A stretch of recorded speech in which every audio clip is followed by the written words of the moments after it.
Ní teach beag an ínos cin seachtainna ó bhí cruniú peiblig an grúpa tithíochta faoi tithíocht Gaeltachta Bánú I go seairige áte chuirsead na héileamh atá acu le galing leis an ghéarchéim tithíochta san Gaeltacht os cór an phobail agus na cóirleoirí chundé bhí láthir.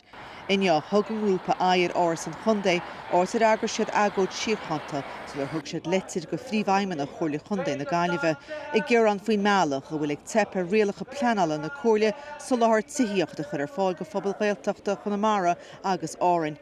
Tá agriocht a gcéire ar an gcóirle abhrennuíana ar phlean ferber an chundé atá le bheith bhaim go fiche hocht. Go bonúsach sin rud bhí scríofa na chuirsíos ar an aib atá an. Sé sin go bhfuil chomhla chunta na Gaillimh caithe go donna le muintear na Gaeltachta atá géire socr síos na áitéim. I dos ar bád atá sé andeachar do ghuioine cead pleanála le teach éonar dhéanamh. Ach sin an téan ráháin atá chub, mar níl chomhla chunta na Gaillimh I tógáil éon tithe, níl éon phleanachub éon teach a thógáil idir an spidéal agus carna faoin strátéis tithíochta atá chub. So níl éon ráí daoine ach bheith ire cead pleanála ar teach éonar ach tá constaíonn sin freisin. Go bhfuil tlúmhaint ag todhchaí na Gaeltachta le todhchaí na Gailne agus le todhchaí phobal na Gailne goitine sí an Gaeltacht tobar na teanga agus munar féidir le muintear na háta bheith carfuúcha na gaantar héin.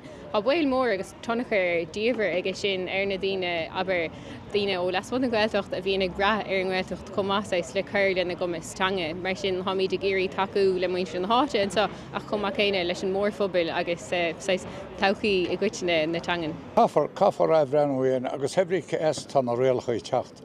Mas as blá clíar nó as an Eorop tar sé de teacht caafar a darú. Mar de rá díte a ggéire duine bheith na gcónaí an áitéí smó. I rátas trúna deid stúrthór pleanala na cóirle go bhfuil siad sásta buda le Bánú gur béinne I chéadúir teagháil a bheith dianta le loch pleanala agus go mbeidh abhrenú le deanna níos túisce ar a blean ferbere go bhfuair 8 pleanala náisiúnta. Sin a dtíineachta nuachtaí ceithir I nGaillimh. Cire éileamh atá sa litir a thug a feachtas tintean isteach chuig ofaigí rinn na Gaeltachta an gcuidóir aniu cuacht reachtú le thuirta Údaráis Gaeltachta le ranab tithíochta da go téanamh acu agus talú le cheannacht agus a orbert do tithíocht fubliíonn sa Gaeltacht. Muoinú bliantú le bheith grinn na Gaeltachta le scéim deontas tithíochta sa Gaeltacht a thuirtar le taú le daoine atá geirí teach a thógáil nó a chóirú.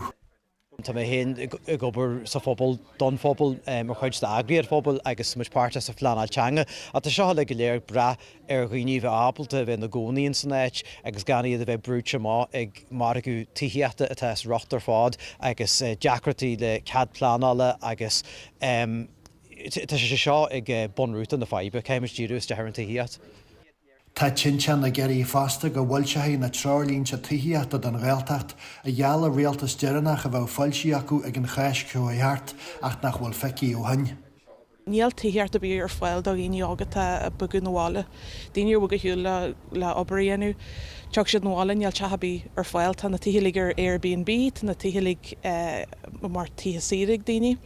Agus le doling lech leis an aib seo tá searan sin a gin an cótham an farbraí dór cólar tithíart a bhainú agus sin deantagann agus sama just súil go mór le bheith a gobar leis na Údaráis Áitiúla Údaráis na Gaeltachta leis a chomhla condaí agus le agriartaí agus cólartaí eile le deis a thuirtá muir a cheantar seo muir na Gaeltachta.